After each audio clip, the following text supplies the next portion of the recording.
Alright guys, so quick update slash public service announcement.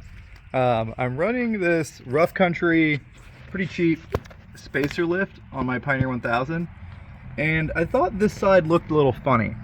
It didn't used to be that close to the plastic, right? Let me see if I can zoom in and show you what I'm talking about. You see that little bend right there? So if you look all the way down it, you can see that there's a nice bend in both brackets. Let's see what the other side looks like. Pretty pathetic. So this is just a 3-seater and there's no extra weight on it. And this thing is totally tacoed. You can see that it's all bent out of shape and it is hitting my plastics now.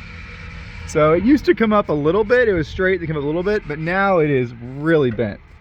And you can see it if you look down there. Let's see if I can get this thing to focus. Yeah, it is pretty close to failing catastrophically. Hopefully it didn't mess up my frame tabs. So that's the problem with all these lifts, is that they space the shock out, which means the shock has more leverage against the frame. And yes, this thing does water wheelies and it comes down kind of hard sometimes. Well, that lift was not rated for that. The back is still stock, but it's been making a bunch of creaking noises. I've been trying to figure out, what's this noise? Where's it coming from? Of course, it's that stupid lift back bracket. So do not run that lift.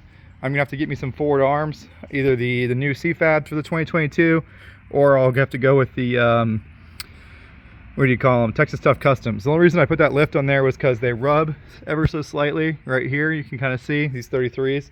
And I didn't really want to do the forward arms yet. So I was just like, oh, I'll just throw this little bracket lift on there and make it tolerable. But that is unsatisfactory. Also, that bracket lift really puts your angles in too much of a bind anyways.